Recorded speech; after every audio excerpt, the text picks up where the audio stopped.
Oi, pessoal!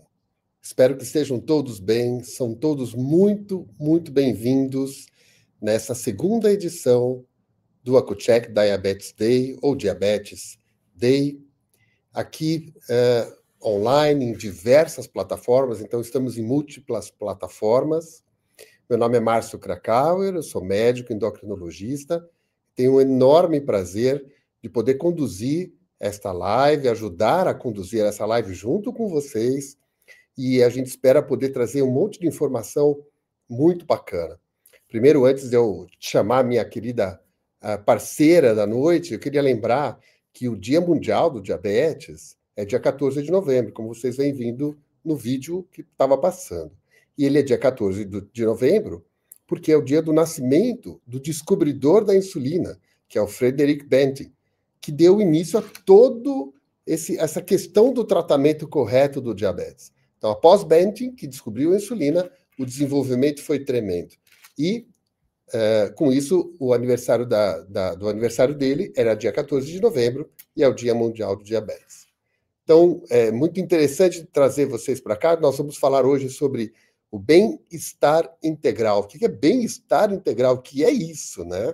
Como é que nós podemos chegar a esse estado? Será que existe isso? Vamos falar muito disso e muito mais coisas. E eu quero, então, trazer para vocês, para estar comigo aqui, a Duda Dantas, que é a Maria Eduarda Dantas, ela que é influenciadora digital. Ela, na verdade, acho que já nem é mais estudante de medicina, vou deixar ela dizer, né? Porque ela estava prestes, ela vai falar hoje, a já ter o diploma dela. Eu vi uma foto sua já com o seu início da carteirinha de CRM, portanto, tenho o prazer de talvez ser um dos primeiros em público a te chamar de uma grande colega de profissão e que vai estar conosco aqui durante esse período da live. E esse espaço é feito para todos vocês. Vocês devem participar, mandar mensagens aí nos chats, nas redes, onde vocês estiverem, e ao final no nosso bate-papo, vocês vão poder, a gente vai poder responder algumas perguntas que vocês nos fizerem. Duda, prazer em estar com você aqui. Doutor Márcio, é uma honra estar aqui. Muito obrigada, Rocha, pelo convite. Para mim é uma honra estar aqui falando do tema que eu falo todos os dias, que eu estudo muito, mas também que eu vivo há muitos anos. Eu tenho diabetes tipo 1 desde os 8 anos de idade. Já passei por várias fases na minha vida ao longo dessa jornada com diabetes. Eu estou agora prestes a me formar médica. Dei entrada no meu CRM. Aquela foto ali foi que eu fui no CRM. Entreguei meus documentos, aquela emoção, e eu senti o gostinho de segurar, assim, a minha carteira do CRM. Estarei com ela provavelmente em torno de 1 mês. Então, ainda não médica, porém, assim, é um passo de ser. Ela já é minha colega, já de muito tempo, amiga, querida. Vamos tirar o doutor aqui, nós vamos ser Márcio e Duda, assim a gente vai ficar mais informal. Então, nós vamos dividir nosso papo em 4 módulos, e então já nós vamos começar. Vocês estavam vendo, quem estava assistindo o vídeo, né? Os módulos, e o primeiro módulo nós vamos falar sobre a saúde emocional, o bem-estar integral. Vamos para a nossa vinheta do primeiro módulo.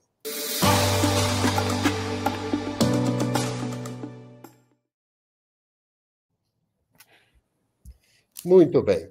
Duda, a gente está chamando aqui para conversar, então, sobre o bem-estar mental e emocional, que é o nosso primeiro módulo, que talvez seja uma das partes realmente mais importantes para quem vive com diabetes, para qualquer tipo de diabetes. Vamos também nos limitar a falar do tipo 1, para a gente falar bem abertamente de todos os tipos, de tudo que as pessoas quiserem. E aqui, acho que a palavra master para nós vai ser equilíbrio no nosso bate-papo, né? Então, como você poderia definir, então, nesse contexto da pessoa com diabetes, o que é o bem-estar mental e emocional? Eu acho que quando uma pessoa que não tem diabetes pensa sobre diabetes, pensam logo que a parte mais difícil de se ter diabetes é você ter que medir a glicemia várias vezes ao dia, é você ter que aplicar insulina, você ter que pensar na comida, ajustar tudo. Mas para mim, e acho que para a maioria das pessoas que têm diabetes, a parte mais difícil é realmente a parte mental, a parte da gente ter que pensar muito sobre o diabetes, porque A verdade é que ninguém vive a vida pelo diabetes, né? Então a gente tem toda uma vida além desse diagnóstico, seja estudando, trabalhando, cuidando do filho ou qualquer outro desafio que a gente tem na vida. E o diabetes acaba sendo mais uma coisa, né? Então, para mim, bem-estar tendo diabetes não apenas você ter um tratamento que seria muito bom, não é apenas você ter glicemias boas, mas para mim o bem-estar é você ter um tratamento que permite você viver a sua vida com o diabetes, porque não faz sentido nenhum você, sabe, viver a vida em função do diabetes. Eu acho que isso é algo que é muito pesado e que no longo prazo não funciona. Então, para mim, bem-estar é isso, é você ter uma paz realmente no seu tratamento, ser bem resolvido com isso, de forma que o diabetes esteja na sua vida, porque ele realmente estará, mas não tomando a sua vida por completo. Eu acho que você falou pontos muito importantes que eu vejo e que muitas pessoas perguntam para mim se o diabetes é emocional, né? A origem, a causa final é essa, de tanto que a questão emocional afeta a glicose e outras partes do corpo. Tanto, talvez em algumas pessoas, é mais importante ainda do que a própria alimentação. E na minha opinião, também é isso. E as pessoas perguntam, existe o diabetes emocional? Provavelmente não, a gente não tem como origem do diabetes apenas a parte emocional, mas todas as pessoas têm emoções, e essas emoções afetam diretamente a saúde da gente. Então, começa aqui um primeiro conceito, né, de como será que a gente pode cuidar um pouco dessa questão da saúde emocional? Será que resumir um ser humano pela glicose está errado? Né? A pessoa não é por isso que a gente não chama a pessoa de diabética, né? Chama uma pessoa com diabetes. O que é uma pessoa? Um ser humano que tem todas as qualidades e defeitos e que não escolheu ter essa questão de saúde chamada diabetes, seja de qualquer dos tipos. Ela não escolheu, ela apenas apresenta essa patologia e precisa cuidar disso. E o bem-estar geral, principalmente nesse modo mental e emocional, é parte fundamental do tratamento e da vida do ser humano, que tem ou não diabetes. Mas para quem tem diabetes, isso é realmente importante, né? Que dicas você tem práticas que você, desde o começo da sua...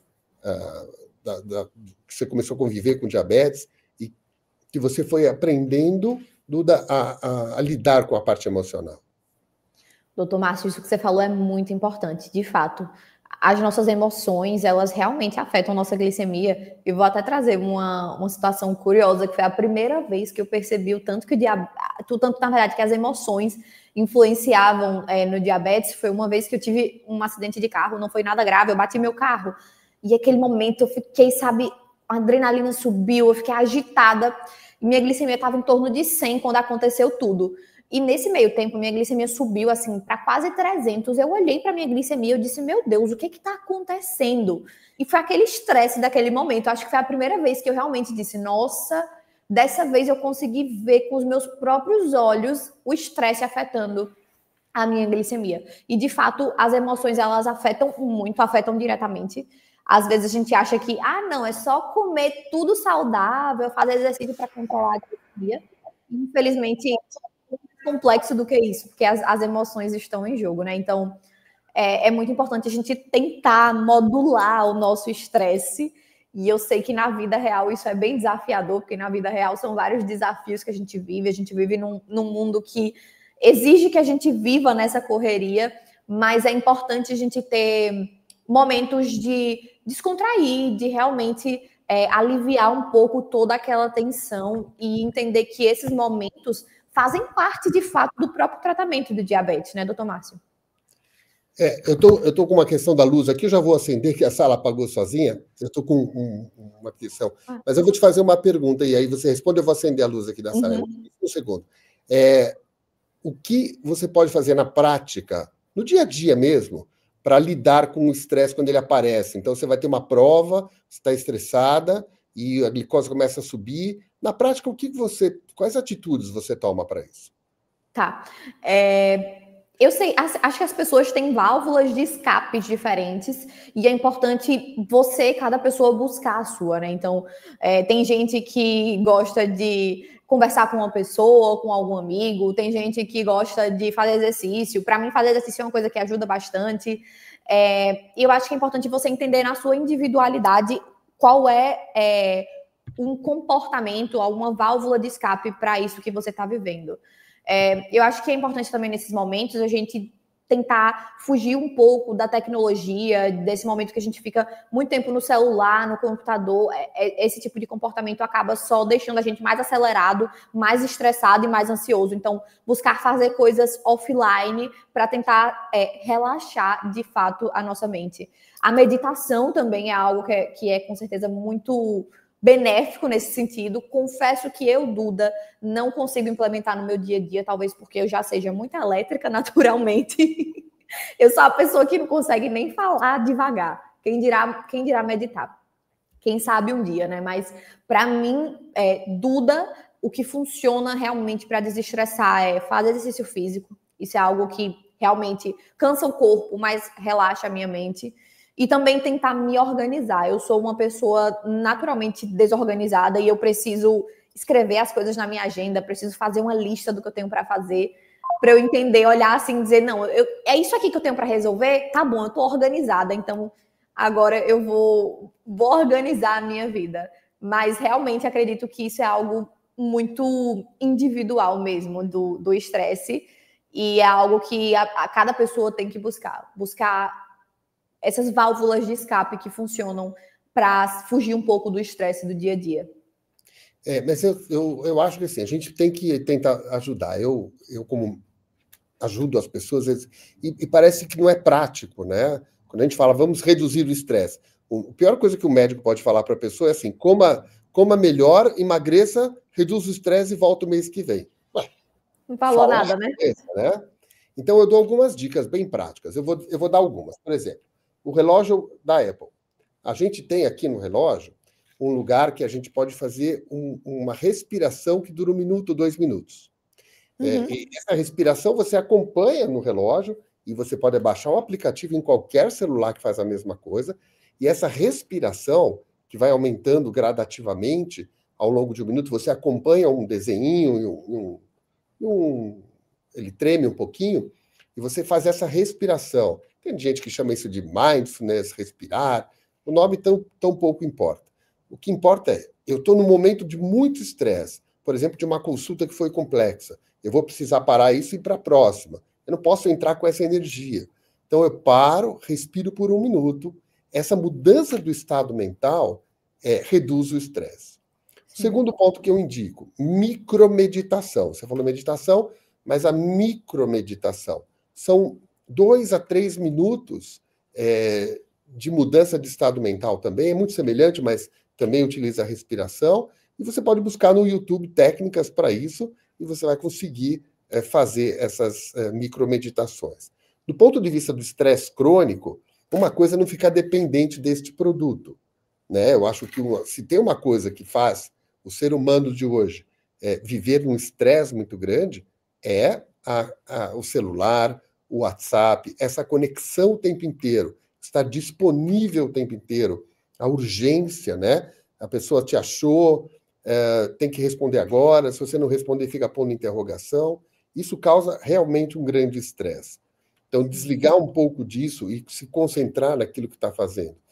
Dormir bem, redução de estresse tem a ver com dormir, precisa de sono. Este ser aqui chamado água, isso é fundamental. Água, sono e essas coisas de respirar, estar ao lado de pessoas boas, estar ao lado de pessoas que você ama, em lugares que você ama, se for possível, óbvio, né? Quando não é possível, eu falo, desculpa, eu vou falar uma coisa que vocês não vão curtir muito, muita gente não gosta, falo, canta o hino do Corinthians, a pessoa começa a gritar, a pessoa se concentra em uma música, alguma coisa, para não absorver toda aquela energia negativa e tentar não receber todo esse estresse. Um pouco de brincadeira, mas, no fundo, são algumas técnicas práticas que eu costumo indicar para as pessoas para ajudar o estresse. E vocês percebam que isso, imediatamente a glicose cai, a pressão cai, A gente que faz isso em consultório, a gente vê na hora. É só acompanhar a glicose do sensor ou a glicose da ponta do dedo e a pressão arterial que está com o aparelho, em poucos minutos, 1, 2, 3 minutos, tudo já vai reduzindo. Então, o estresse, a gente vê que sobe muito as questões orgânicas por conta de adrenalina, de hormônios como cortisol, etc., e eles aumentam a glicose e a pressão e o batimento cardíaco. No entanto, fazer o inverso faz também reduzir. Boas dicas, não são? Maravilhosas, adorei. Já anotei, inclusive, para implementar no meu dia a dia. Bom, eu acho que a gente pode, então, talvez passar para o bloco 2. O que você acha? Uhum. E vocês que estão em casa, ou que estão na rua, ou que estão em qualquer lugar, mandem suas perguntas, mandem suas dúvidas. Vocês devem ser muito fãs da Duda, então, por favor, mande elogios para ela. Eu sou só médico. E então vamos sair a nossa vinheta do bloco 2.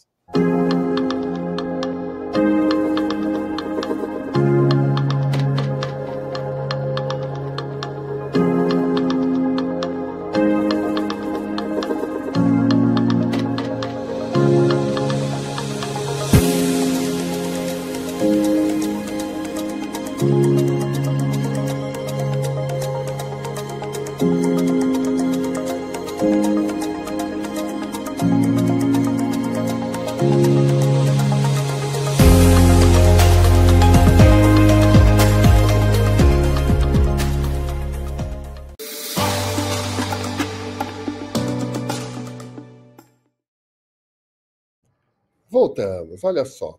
Sabe, Duda, eu sempre que, em 98, eu fundei uma associação de pessoas com diabetes na região que eu moro, que é o ABC, e a gente só faz educação, nós não temos nem atendimento, é só educação. E desde 98, eu faço uma analogia, uma metáfora, que o controle da glicose do diabetes é como uma cadeira com 4 pezinhos. Então, a gente precisa da alimentação saudável, que nós vamos falar agora, da atividade física, das medicações e da parte educacional, que inclui as emoções que a gente falou e também inclui a monitorização. Então, a nossa live é legal porque ela vai passar por todos esses aspectos. Mas agora vem aquele aspecto que duvido que alguém não ache que é o mais importante. Ele nem sempre é o mais importante, mas é o de maior dúvida de todo mundo, que é a alimentação. Nós não vamos esclarecer dúvida de alimentação toda, mas nós vamos tocar nesse assunto, nesses minutos que a gente tem para falar sobre isso. E aí a primeira pergunta que eu te faço é: como você faz para planejar essas refeições sem que tudo gire em torno do diabetes e que você possa extrair nutrientes, nutrição e prazer, que são as funções, e a sociabilidade, que são as funções da alimentação também. Perfeito. A vida sobre alimentação. Eu já passei, como eu falei, eu já tenho muitos anos de diagnóstico, né? Então, eu já passei por várias fases em relação à alimentação ao longo da vida. Já passei pela fase em que eu fazia absolutamente tudo certinho, tudo pesado, tudo milimetricamente calculado. Já passei pela fase em que eu não ligava, que eu comia qualquer coisa. E hoje em dia eu tô na fase mais do equilíbrio e, na minha opinião, essa é a melhor fase de todas que eu tô vivendo e a fase que eu pretendo levar pelo resto da minha vida. Sem dúvidas nenhuma, a alimentação é, de fato, uma das coisas mais desafiadoras. E o que eu acredito que a gente precisa fazer tendo diabetes, primeiro de tudo, é entender que você não precisa comer saudável porque você tem diabetes. Você precisa comer saudável porque você é uma pessoa e todo mundo deveria estar comendo saudável. Ah, mas todo mundo tá comendo, sei lá, tá comendo uma fritura, tá comendo tudo errado, muito açúcar. Mas, assim, as pessoas deveriam estar comendo saudável e isso não tem nada a ver com ter diabetes. Isso tem a ver com você ser uma pessoa que tá querendo viver mais, que quer ter uma vida saudável, que quer estar bem para os seus parentes, seus familiares, enfim. Eu acho que o primeiro pilar é entender isso. Não é porque você tem diabetes, é porque você é uma pessoa e isso é a base de tudo. E quando se tem diabetes, a gente acaba enxergando ainda mais o impacto da alimentação, né? Porque, assim, se você não tem diabetes, você vai mudar a sua alimentação e você não vai sentir muita diferença naquele momento que você muda. Mas se você tem diabetes, você enxerga, porque você mede sua glicemia e você consegue ver que determinados alimentos funcionam melhor do que outros para você. Então, hoje em dia, o que eu faço não é restringir tudo mais, não é cortar vários alimentos da minha vida, mas ao longo da vida eu aprendi que existem alimentos que devem ser priorizados na minha vida e na minha rotina. Então, como a minha rotina é corrida no internato de medicina, eu passo muito tempo fora de casa, o que eu busco fazer é organizar a minha alimentação. Eu levo minha marmitinha, se eu tenho que almoçar, se eu tenho que jantar fora, eu vou para o hospital, vou para a universidade com minhas marmitas, que eu já deixo previamente organizadas, porque isso me ajuda tanto a comer melhor, também me ajuda a economizar, mas quando tem eventos específicos, eu vou para um aniversário de um amigo, eu vou para uma festa, eu também aprendi a abrir exceções de forma consciente, sem exagerar, porque isso faz parte também de uma vida saudável. Você concorda, doutor Márcio? Eu acho que a gente com diabetes também não pode restringir tudo e passar a viver numa bolha por conta do diabetes. Eu acho que você tocou em pontos que eu falo a vida toda também. Primeiro, quem tem que comer certo? Pessoas com diabetes ou qualquer um de nós? Você falou isso e eu falo o dia inteiro. E você vai falar o dia inteiro na sua vida de endocrinologista. Uhum. Endocrinologista, obviamente, né? Com certeza. Claro, para você, então. Enfim, nós vamos falar isso a vida inteira. Quem tem que comer certo? Todo mundo tem que comer certo. Sim. O grande galho, Duda, é saber o que é comer certo. Eu acho que esse que é um problema. A internet hoje atrapalha demais. Ela poderia ajudar, e com tantas coisas ela atrapalha, porque um diz que um inflama, o outro desinflama, um dá isso, outro dá aquilo.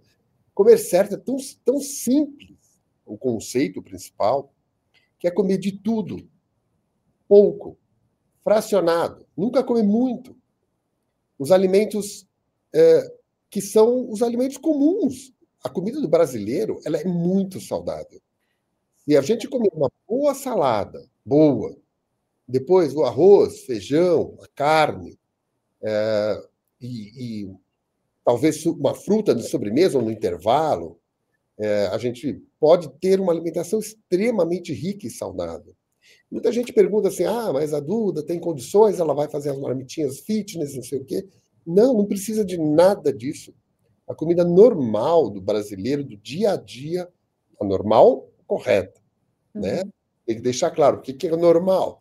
Normal não é comer macarrão todo dia, comer doce todo dia, comer chocolate todos os dias. Isso não é normal. Isso é comum. Cuidado, gente. O que a Duda falou o que é comum, porque todo mundo está fazendo, não é exatamente normal. Não é assim.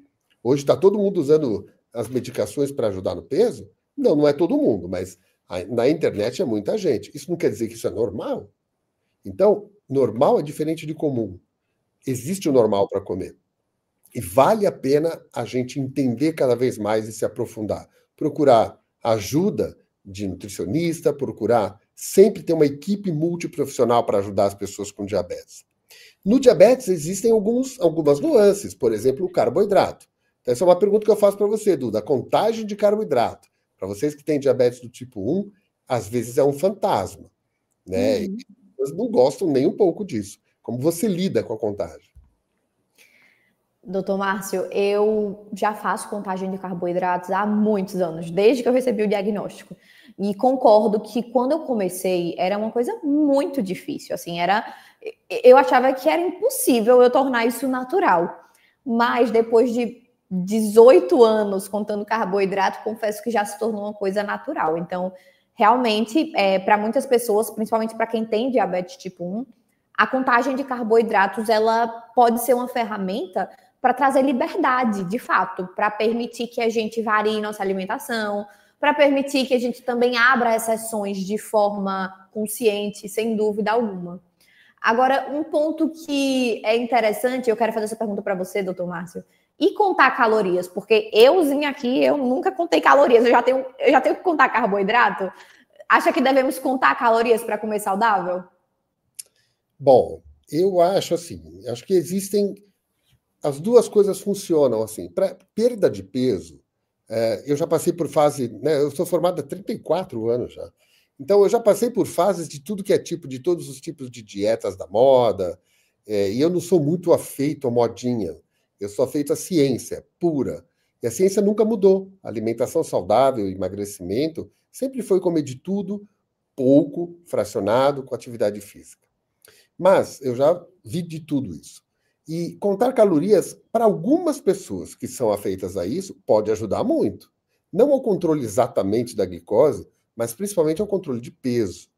Então, o problema do diabetes, principalmente do tipo 2, mas hoje em dia está acontecendo um fenômeno muito interessante, que é o fenômeno das pessoas com tipo 1 e a obesidade. Muito importante. Está crescendo muito isso. Então, a obesidade faz parte hoje do dia a dia de todas as pessoas com diabetes. E nesse ponto, em algum momento, contar um pouco de caloria também não vai fazer mal. Então, não acredito que precisa ser uma coisa obsessiva, mas acredito que seja uma coisa que pode ajudar. Se não a pessoa contar, ter uma equipe multiprofissional que a ajude nesse sentido, e ela só vai seguir as quantidades que foram prescritas para que ela possa comer saudavelmente, numa quantidade adequada.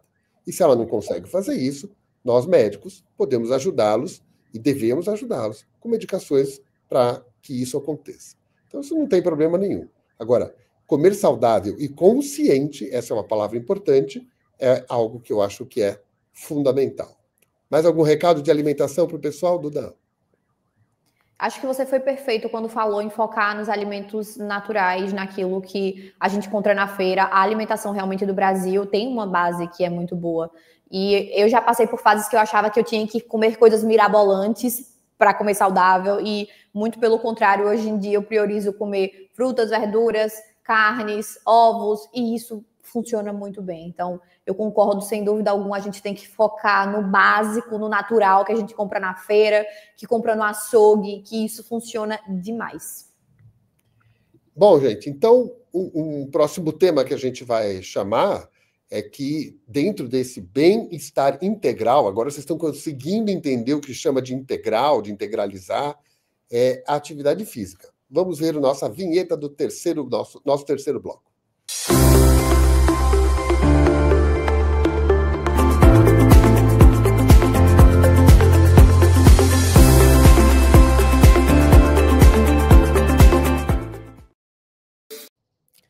Bom, esse tema também é um tema super importante. Primeiro, eu acho que é uma palavra que eu uso no consultório, atividade física é inegociável. Eu sempre digo isso, não negocie, porque não vai adiantar nada. Tem que tentar fazer. E atividade física tem muitos conceitos. Eu te perguntar, Duda, todo mundo que tem diabetes tem que fazer os mesmos exercícios? Definitivamente não. A gente tem que respeitar a individualidade. As pessoas são muito diferentes entre si e não dá para colocar todo mundo que tem diabetes em um saco só, como se fossem todo mundo igual, né? Então, acredito muito na individualidade, em fazer o que é possível também, porque a minha rotina vai ser completamente diferente da rotina de uma pessoa que é mãe, tem vários filhos, está trabalhando, às vezes tem uma vida mais corrida. Então, eu acredito que é muito importante a gente adaptar. E eu concordo muito com você, doutor Márcio, nisso de que é inegociável, porque eu tenho um lema que eu falo quase todo dia, que é bem assim: não pensa, coloca a malha e só vai. Porque a gente tende a ficar, sabe, ai meu Deus, mas eu vou para academia, eu vou fazer essa corrida, essa caminhada, mas o clima tá ruim, mas eu não tô com muita vontade, mas hoje, sei lá, a gente inventa várias desculpas, né? Então, eu criei esse lema na minha vida, que é um mantra que eu levo para fazer aquilo que precisa ser feito. Atividade física é algo que precisa ser feito, que a gente não pode ficar pensando muito nas condições perfeitas, no tempo ideal, sabe? Em que tudo vai conspirar para a gente fazer. Eu acho que o mais importante é se movimentar, porque qualquer atividade física é melhor do que nenhuma. É isso mesmo. E eu vou ser um pouquinho médico, então, para motivar.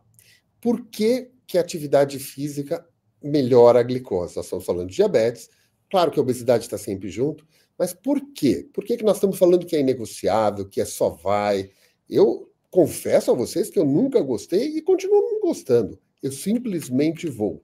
Vou chateado, vou triste às vezes, mas faço atividade física. Porque, e eu não tenho diabetes, mas o que o diabetes faz? Qualquer movimento, a gente classifica em movimento, atividade física, exercício ou competição, são níveis, não é? Mas qualquer movimento nos músculos fazem com que ative uma substância que chama-se GLUT2 ou GLUT4, glúteos. São substâncias que tem dentro dos músculos e que buscam glicose que está na corrente sanguínea. Então, eles vão até a corrente sanguínea, pegam a molécula de glicose e trazem para dentro do músculo, para que o músculo faça a sua contração e ele funcione. Então, o exercício faz com que isso aconteça independente da produção da insulina ou da ação da insulina, e da insulina externa ou da insulina normal que o indivíduo produz. Então, essa ação do exercício, por isso que ela é inegociável, porque a glicose vai abaixar independente de qualquer tratamento.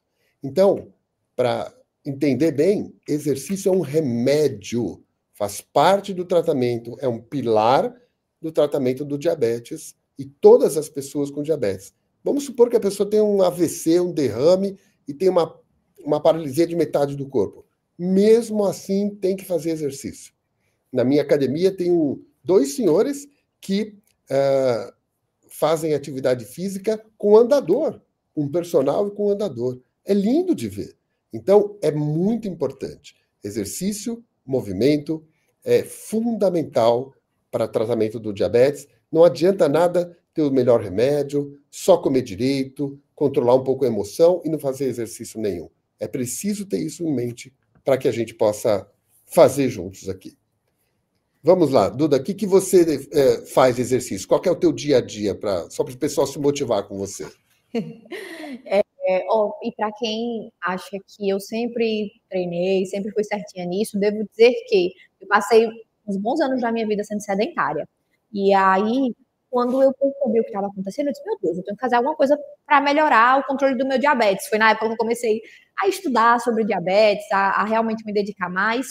E aí eu comecei a fazer academia na época 2 vezes por semana. E eu comecei a fazer academia porque eu sempre fui ruim em tudo que é esporte. Vou confessar para você, eu não sou aquela pessoa naturalmente com esse dom, boa em esporte. Sempre fui bem ruinzinha em tudo. Eu disse, bom, academia, vamos ver se vai, né?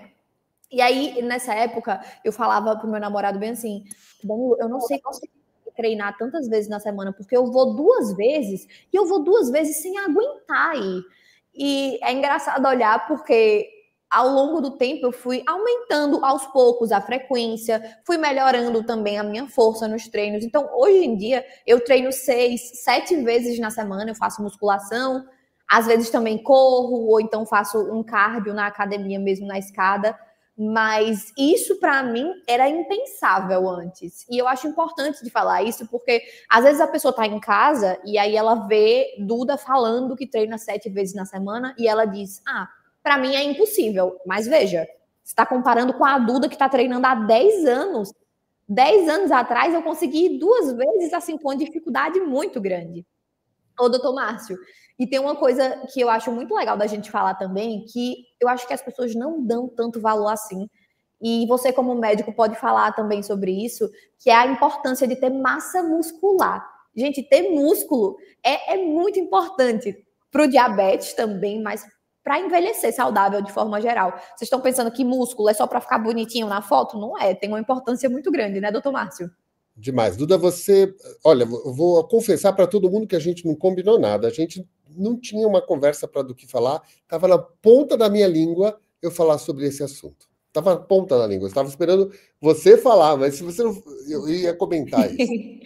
Existe uma coisa que é natural, e de novo, não é normal, né? Não é uma delícia, mas todos nós perdemos massa muscular ao longo da vida. Depois dos 30, 40 anos, e principalmente na mulher, quando entra na menopausa e o homem vai mais lento, existe uma perda de músculos que é algo absolutamente fundamental. E existe um conceito que a gente coloca, e eu gosto muito desse conceito, chamado banco de músculo, que é igual um banco de osso também. A gente forma osso e forma músculo até os 20, 30, no máximo 40 anos que a gente forma músculo. depois a gente vai perdendo lentamente. Essa perda pode ser muito grande, como essa perda pode ser mais lenta. Vai perder, vai.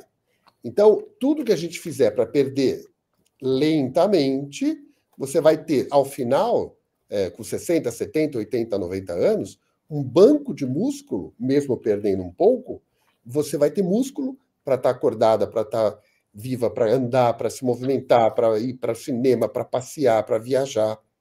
Então, ser idoso é ter idade. Ser velho é outra conversa. Verdade. Então, idoso vem da idade. E a gente vai ter, se Deus quiser, eu quero ter bastante perda, não em quantidade, mas uma vida longa, onde eu vou perder músculo. Então, toda musculação que a gente faça, ou exercícios de resistência, ou com força, vão nos ajudar, não só o controle da glicose, como a gente está falando aqui, mas muito para não ter um aumento muito grande pela obesidade, a gordura na barriga, mas também para funcionalidade, para que a gente fique ativo, ereto, não curvado, sem deformidades ao longo da nossa vida mais do idoso com idade. Então, a Duda tocou nesse ponto, eu concordo, e lembre-se, banco de músculo, mas tem que começar cedo. Né? Eu nunca fiz banco de músculo, tenho já 60 anos. Comece agora. É sempre melhor do que não fazer. A musculação está cada vez mais sendo indicada para quanto mais idade a gente tem. 70, 80 anos, 90. Nós temos muita gente com 100 anos chegando por aí, e é fundamental esse trabalho do músculo para todos os aspectos da vida. Mais alguma dica? Márcio. E uma vez eu vi uma frase que eu achei muito brilhante, de que, assim, o músculo é como se ele fossem sugadores de glicose, porque os músculos, eles captam glicose, como você estava explicando, né? Então, uma pessoa que tem mais massa muscular, ela vai tender a ter glicemias melhores no longo prazo, porque tem esse banco de músculos realmente, como você falou. E, assim, eu, como estudante de medicina, eu fiquei, assim, maravilhada nesse sentido de descobrir o poder da massa muscular, porque, gente, uma pessoa que tem muita massa muscular, ela tem uma sobrevida, ela tem mais chances de viver, por exemplo, se ela ficar internada. Se você tiver algum acidente ou qualquer outro problema de saúde e você for internado, com massa muscular, a sua chance de viver é maior. Isso, para mim, é muito poderoso, gente. A gente precisa dar mais valor para isso, sabe? E massa muscular a gente constrói realmente fazendo exercícios de força. Então, uma caminhada, uma corrida é muito bom, mas é muito importante também ter um exercício que você trabalhe os seus músculos e que você faça força. Eu acho que a gente está extremamente alinhado. Os conceitos eu acho que as pessoas sabem. Acho que a questão é uma coisa chamada transformação. É transformar em ação algo. O conhecimento ele não serve se ele estiver na minha cabeça ou na sua, ou na cabeça de quem está ouvindo a gente. Ele tem que ser transformado em ação. Por isso a palavra transformação. Transformar este conhecimento, ouvir com os ouvidos bem abertos, com ouvidos bem atentos e transformar em ação. Qualquer coisa é melhor que nada. Né? Então, transformar em ação é fundamental para o controle da glicose, para uma vida mais saudável, para a longevidade e para ter menos problemas, como ela falou, internação, infecções. Quem tem mais músculo tem menos infecções, tem uma vida muito mais saudável. Então, eu acho, põe a Duda aqui para mim, a gente vai então agora passar para o nosso último, infelizmente, bloco, mas a gente vai ter a sessão das perguntas, né, gente? Continuem fazendo perguntas. O Arthur está aqui com a gente colhendo as perguntas, organizando para a gente poder responder para vocês. E vamos, então, à nossa vinheta do quarto bloco, que é Viver com Equilíbrio.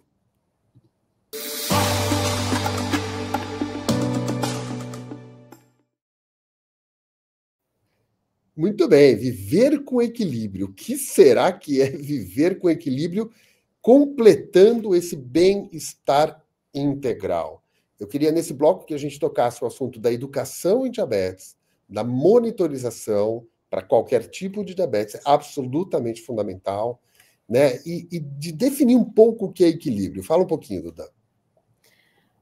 Olha, doutor Márcio, eu até acabei comentando um pouco no início, mas eu acredito que viver em equilíbrio com diabetes é viver bem tendo diabetes e não viver em função do diabetes. Viver em função do diabetes é algo muito pesado, é algo muito difícil e para mim é algo insustentável no longo prazo.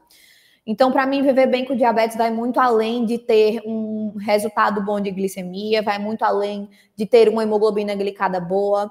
Viver bem com diabetes realmente abrange a nossa parte psicológica também, o nosso bem-estar, aceitar bem essa condição, ter um autocuidado, mas também, principalmente, ter uma vida além do diabetes. Isso, para mim, é o ideal, é o viver em equilíbrio e é o que eu busco como paciente todos os dias, porque a gente sabe que o diabetes é uma condição que, de fato, entra na nossa vida e que toma um espaço muito grande. E a gente precisa ter o cuidado, e eu falo isso dos dois lados, como paciente e como profissional da área da saúde, como quase médica. A gente precisa ter o cuidado de deixar o diabetes no espaço que pertence a ele e não deixar ele tomar a vida inteira, a sua vida inteira, a vida de sua família inteira. Eu acho que isso é muito importante. Você, Duda, é um exemplo para muita gente. Eu atendo muitos pacientes que te seguem e te elogiam sempre. Eu nunca vi nenhuma crítica, só elogios, e que falam essas coisas que você está falando aqui, você fala no teu dia a dia, não é? E eu não tenho, desculpa, eu não tenho tanto tempo de ouvir tanto coisa, mas ouço algumas e de muitas pessoas que fazem um trabalho semelhante ao seu. Temos muitos bons influenciadores, apesar de ter alguns que não são tão bons, mas isso influencia. E a gente tem que realmente passar esse tipo de coisa. Viver em equilíbrio não é fácil, não é uma fórmula. Uhum. Todos os aspectos da vida financeira, viver em equilíbrio. A vida psíquica, equilíbrio. Glicose, equilíbrio. Na família, equilíbrio. Então, tentar buscar, achar o equilíbrio em tudo não é fácil. No mundo moderno, está cada vez mais difícil. Então, essa é uma equação que ela é muito individual, porém é possível alcançar. Nós podemos ver um N número de pessoas que alcançaram um equilíbrio, não a perfeição. Por favor, não queiram buscar a perfeição, mas queiram buscar a mediana, o equilíbrio, para que possam conviver. Não é viver com, é conviver com o diabetes. Ele faz parte, como eu convivo com óculos, eu convivo com refluxo, eu convivo com outras coisas. Então, a gente tem que conviver e saber lidar com essas situações.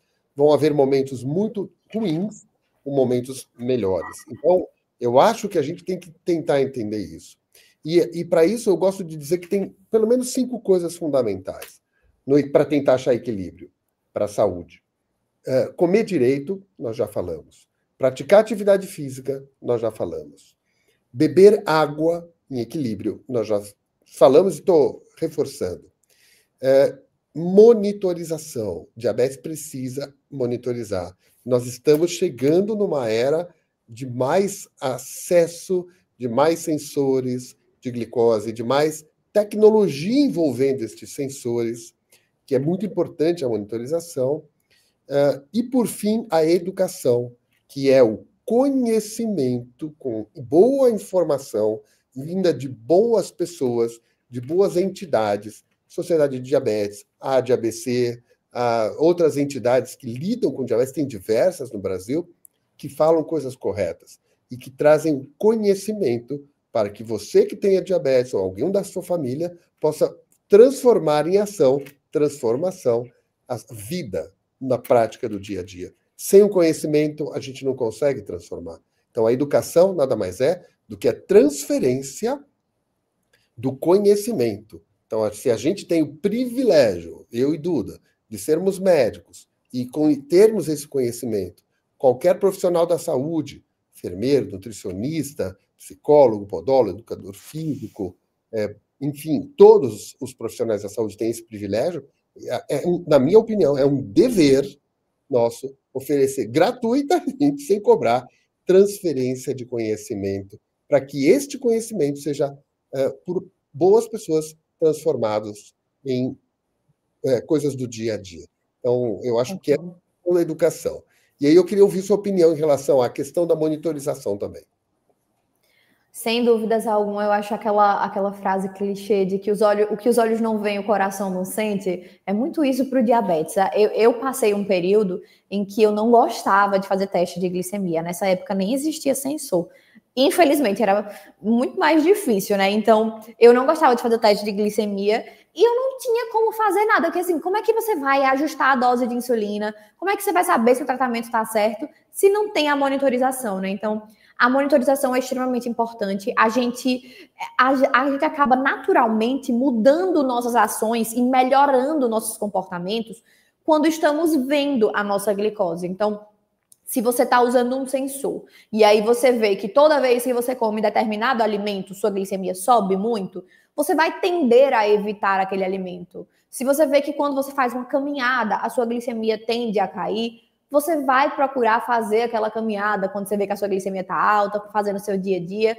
Enfim, eu acho que o sensor de glicose, começar a usar sensor de glicose, foi algo que mudou muito a minha vida, porque me fez melhorar, moldar e melhorar os meus comportamentos. Realmente foi uma mudança de paradigma. E acho que o Dr. Márcio também, como médico, deve ter visto isso muito nos pacientes, porque o sensor de glicose não é um remédio. Mas mesmo não sendo remédio, ele tem a capacidade de melhorar a glicemia, semelhante, entre aspas, ao que um remédio faria. Então, isso é algo muito poderoso e, com certeza, é algo que ajuda a manter tudo em equilíbrio. A gente vê mais, a gente entende melhor o nosso corpo e a nossa individualidade, porque a gente precisa lembrar que o diabetes, ele é individual e que o que funciona bem para mim pode não funcionar bem para você.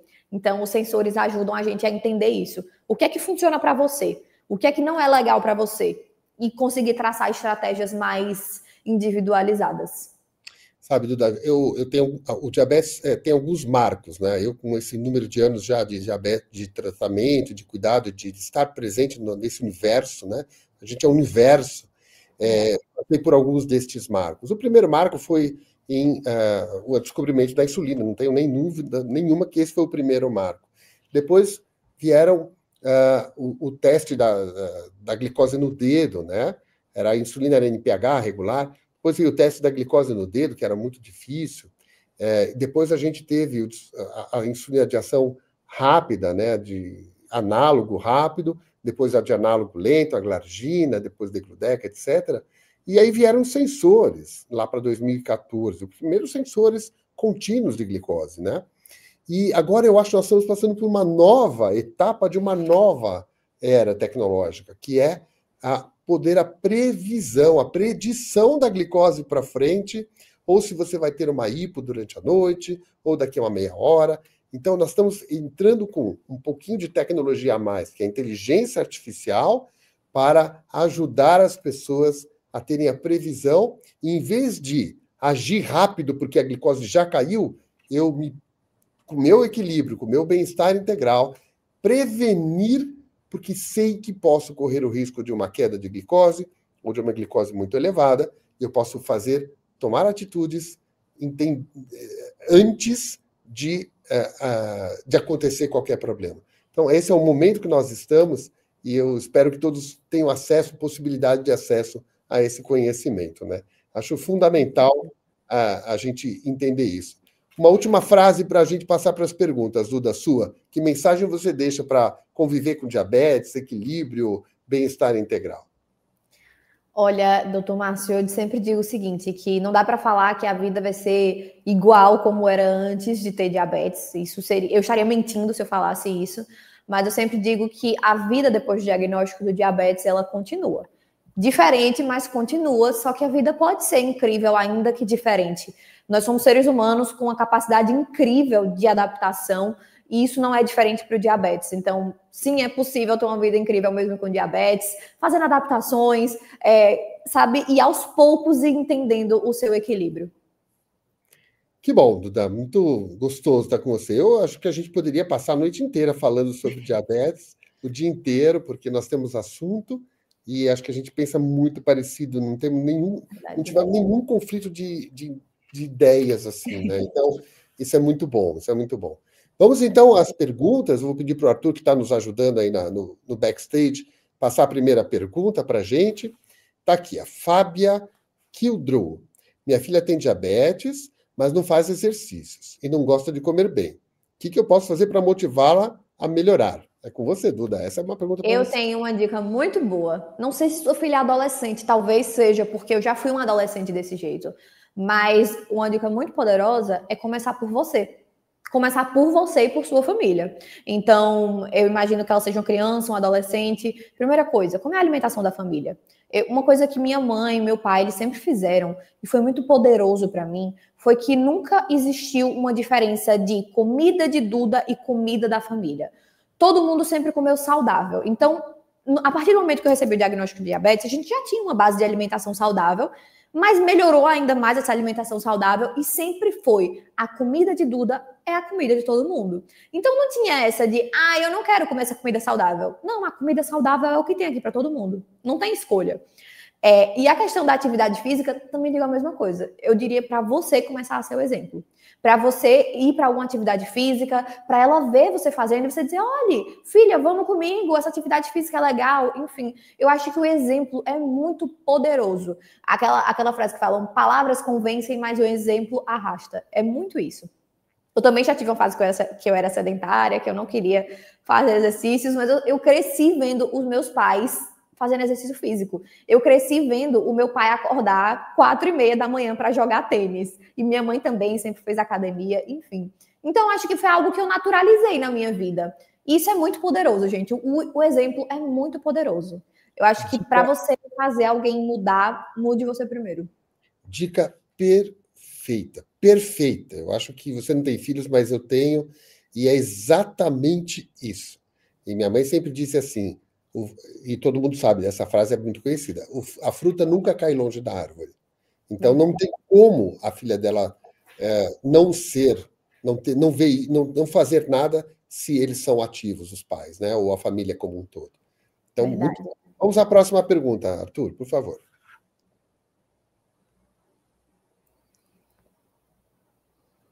Se não vier a pergunta, eu faço eu. Alessandra Silva. Boa noite. Diabetes duplo existe?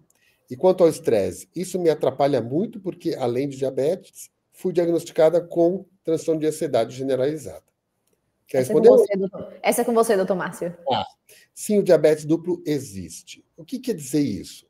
A pessoa tem anticorpos que afetam o pâncreas, atacam o pâncreas, ele tem uma doença autoimune chamada de diabetes do tipo 1. Mas ela também tem história na família de pessoas com diabetes do tipo 2 e vai ganhando peso ao longo da vida. Eu vinha falando que as pessoas com diabetes tipo 1 vêm ganhando peso. Isso vai causando uma resistência à ação da insulina, que é a característica, né? A resistência à insulina, a hiperinsulinemia endógena. Claro que quem tem diabetes tipo 1 não produz, mas a resistência à insulina nos tecidos acontece e pode levar a características do diabetes do tipo 2. E, na verdade, isso está sendo cada vez mais frequente. Então, é fundamental essa compreensão, e a gente hoje tem usado agonistas, por exemplo, do GLP-1, para ajudar no tratamento de obesidade das pessoas com diabetes tipo 1, e muitas vezes outras medicações também por via oral. E aí ela está falando do diagnóstico de transtorno de ansiedade generalizada, e que está relacionado, sem dúvida, ao estresse. E o estresse piora todo este espectro da doença, da obesidade, do diabetes, da resistência à insulina. Então, tratar isso tudo, Alessandro, é muito importante. Procure ajuda, você já deve estar tratando, mas se não estiver se sentindo bem, insista, porque tem como resolver ou melhorar muito a sua vida. Vamos a mais uma pergunta. Parece que tem bastante pergunta, Duda. A gente vai responder mais curtinho. Camila Machado. Tem como o doutor falar do diabetes tipo 3, pela retirada total do pâncreas? Quanto tempo acaba a reserva de insulina para começar a usar insulina? Bom, nem é chamado de tipo 3, porque o diabetes tipo 3, entre aspas, pode ser o diabetes relacionado a Alzheimer, pode ser relacionado a outras coisas. Você está falando mais sobre o diabetes pancreático, né?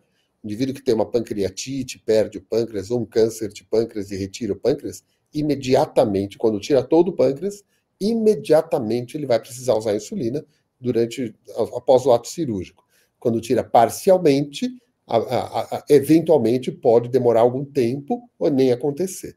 Mas é chamado de diabetes pancreático, né? Vai terminando a reserva e não tem um tempo certo. É individual, mas se retira o pâncreas todo, só ali a gente produz insulina, imediatamente você já vai ficar com o diabetes necessitado de insulina, porém não é chamado de tipo 1, tá? Porque não é autoimune.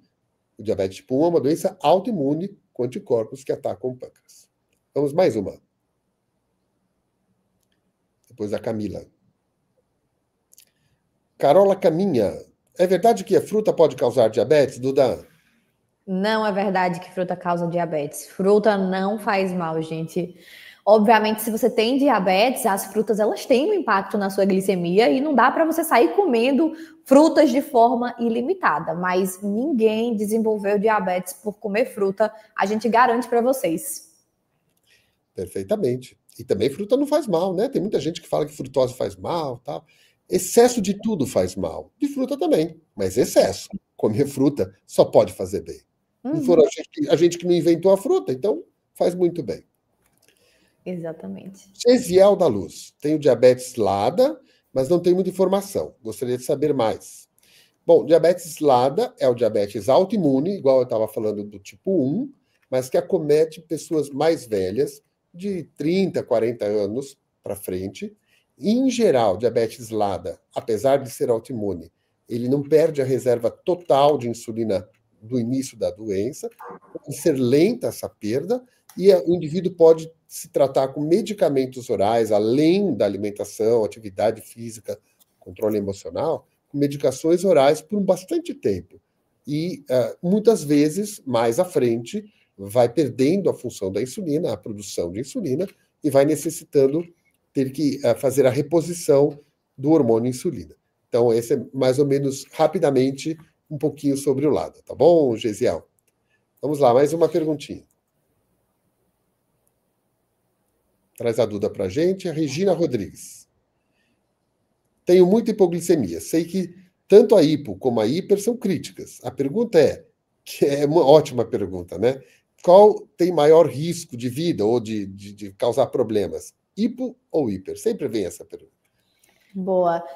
De forma aguda, a hipoglicemia é muito mais perigosa, né? Porque se você tiver uma hipoglicemia com níveis muito baixos mesmo de glicose, a hipoglicemia pode ser até mesmo fatal. Então, se você tem diabetes, tá se sentindo meio estranho, meio fraco, mediu a glicemia menor do que 70, você precisa consumir carboidratos de rápida absorção, seja um açúcar, seja um mel, seja uma bala, para aumentar essa glicemia, porque o risco agudo da hipoglicemia é maior. Agora, claro que a hiperglicemia também é perigosa, mas é um perigo mais no longo prazo. Então, a gente sabe que ter glicemias muito altas por muito tempo aumenta o risco de ter complicações do diabetes, além também de existir outro risco de uma complicação aguda, que seria a cetoacidose, mas é um pouco mais raro de acontecer, por exemplo, em diabetes tipo 2. Perfeitamente bem. Lembrando também que as hipoglicemias podem também ter complicações de longo prazo, infelizmente, com questões cognitivas, questões de memória. Também as hipoglicemias também provocam lesões de longo prazo, né? Mas vamos lá, vamos mais uma perguntinha para nós aqui. José Marcos, o que o diabético, né? A gente gosta de falar mais da pessoa com diabetes, para não estigmatizar, mas não vejo problema nenhum nisso. O que o diabético pode e deve comer? Pois cada médico e nutricionista falam coisas diferentes. Bom, se você não viu o nosso bloco 2 de alimentação, essa live vai ficar gravada. Volte lá, depois da gravação, a gente falou um pouco sobre isso. Pode comer de tudo, o Zé. Tudo. De pouco, de tudo. Ah, chocolate? Pode, Duda? Pouquinho pode. Acho que a grande questão é saber priorizar. O que deve ser priorizado é o que a gente chama de comida de verdade, comida que você encontra na feira, verduras, legumes, frutas, carnes, ovos, peixes. Essas comidas devem ser priorizadas e aquelas comidas que contêm açúcar, que a gente sabe que são industrializadas, essas devem entrar como exceção e em pequenas quantidades. Boa. Vamos mais uma? Quando for terminando, vocês avisam a gente. Theos Sporer. Bom, eu não posso ter erro de falar nome, né? Porque Cracau já não é fácil, né? Dantas é mais fácil que Cracau. É. Você recomenda caminhar todos os dias após cada refeição? Tenho visto essa recomendação com frequência. Ótima pergunta, Theo. Ótima pergunta. Eu recomendo qualquer hora. Tá bem, Theo? Qualquer hora. Fazer já está ótimo. Fazer algo todo dia, seja movimento, atividade física ou exercício, está tudo bem. A questão de ser pós a refeição ou imediatamente após é que parece, e você tem toda a razão, que tem um efeito agudo em baixar a subida da glicose, especialmente nas pessoas com diabetes tipo 1, mas também o café da manhã das pessoas com diabetes tipo 2, que é um maior desafio. Então, parece sim que deixar as coisas na mesa, sair, dar uma volta de 10 minutos em casa mesmo, na escada ou na rua, quem pode, 10, 15 minutos, pode mudar a glicose pós-prandial para melhor. E isso Muda. tem um efeito interessante. É uma técnica meio nova e muito bem colocada por você, Elton. Muito É obrigado. muito.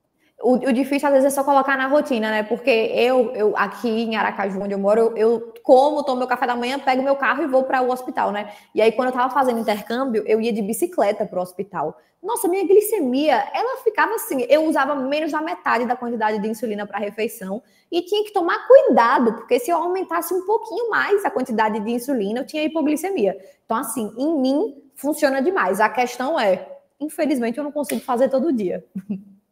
Boa, vamos a mais uma pergunta. Mas isso funciona em todos, tá? Tem estudos de científicos bem conduzidos em bomba de insulina e outras coisas sobre esse assunto. Bem legal. Ivanise Paulo, Duda, tua contagem de carboidrato exige pesagem a todo momento ou consegue calcular no olhômetro? Calculo no olhômetro muita coisa, gente. O olhômetro, para quem não entendeu, é você olha assim para o prato, você pensa, isso aqui tem mais ou menos 30 gramas de carboidrato, bota aí a insulina. Eu já usei muito balança, gente, mas são muitos anos pesando tudo, e aí agora eu digo, vamos fazer de forma estimada, e costuma funcionar bem. Mas é que são muitos anos praticando, de verdade. Inicialmente foi preciso, sim, usar a balança por bastante tempo. Isso é um processo cerebral, viu, Ivanise e Duda? É assim. Para tomar banho, a gente aprendeu com nossos pais a tomar banho, eles indicavam, coloca o sabão na mão direita, limpa isso, passa o shampoo. Teve uma sistematização. Depois, com a prática, o tempo e o erro, você faz isso sem pensar. Para dirigir carro, a mesma coisa. Para pedalar bicicleta, a mesma coisa. Então, para a contagem de carboidrato, acontece semelhantemente. Você ensina o seu cérebro e ele vai aprender com esse ensinamento. Mas para ensinar, tem que ensinar direito. Pesando, colocando em aplicativos, tirando foto nas... Hoje nós temos inteligência artificial que analisa alimentos e te dá contagem de carboidratos. Então, para que o seu cérebro entenda corretamente, você tem que aprender certo. E aí vai automatizar esse movimento que eu chamo de chutômetro. Contagem por chutômetro. Dá certo também. Uma amiga minha, Ana Cláudia, que é endocrinologista de Salvador, ela sempre falou isso. Ela é diabética também desde criança e ela sempre... Maravilhosa. Vamos chutar, gente, mas vamos chutar direito que funciona. Perfeito. Vamos lá, mais uma. Nérico Fornari. Eu gosto de fazer sauna uma vez por semana. Isso influencia? Você sabe, Duda? Influencia o quê? A glicemia? Sim. Vou deixar para você, doutor Márcio, essa. Influencia. Para o bem. Por quê? Porque a sauna é vasodilatadora, é a sauna seca e a sauna a vapor também, e é um momento relaxante. Olha só pela redução do estresse, que foi o que a gente falou no primeiro bloco. Então, quando a gente entra na sauna e relaxa e vasodilata, e quem aplica insulina tem até que tomar cuidado, porque a absorção da insulina aumenta. Se você aplicar a insulina e for para uma sauna, a insulina estiver ainda no subcutâneo absorvendo, isso pode absorver mais rápido e até dar um pico e hipoglicemia. Mas ajuda sim, pode continuar fazendo sauna, só que monitore, Nérico, monitore. Com sensor, o sensor pode ir para a sauna, pode tomar banho, ele aguenta temperaturas e com teste na ponta do dedo se não tiver. Então, monitore que vai dar tudo certo. Adorei, essa aí eu não sabia. Novidade para mim. Mais uma pergunta? Clarissa Kent, deve ser a esposa do Clark Kent. É Kent. O que priorizar? Alimentação, sono e exercício? Essa é fácil de responder, né? Imagino que o ideal seria os três. Ela já respondeu. Mas nem sempre é possível. Bom, ok. Se estamos numa ilha deserta, eu só posso escolher um. A comida, o sono ou o exercício. Qual você escolheria? E por Meu quê? Deus do céu. Pergunta É uma, difícil. é uma pergunta difícil, deixa eu pensar. Eu queria escolher dois, mas aí Não, também eu ia estar sendo vamos lá. tendenciosa. Ilha deserta. Eu acho que eu ainda iria priorizar a alimentação, porque realmente é um dos pilares que mais impacta na glicemia. Obviamente, os outros dois são extremamente importantes, a gente não está tirando a importância dos outros, mas ter uma alimentação adequada influencia muito a nossa glicemia. Saber escolher os alimentos, saber priorizar, isso é um dos fatores mais importantes. Olha, eu estou completamente de acordo com você. Eu também escolheria alimentação, mas se ela tivesse colocado o estresse, eu ia ficar muito dividido, porque na minha experiência de médico, eu sou um médico que fico junto com as pessoas com diabetes, eu vivo a vida junto, eu analiso, eu estou junto. O estresse tem um impacto, na minha opinião, maior até do que a alimentação. Mas dentre essas três, ainda bem que ela pôs as três, é a alimentação que a gente deve escolher. Com certeza. Temos mais alguma pergunta? Ana Carolina Marques. Já houve caso de regeneração total ou parcial do pâncreas em diabetes do tipo 1? Resposta curta, simples e fácil. Não, nunca teve.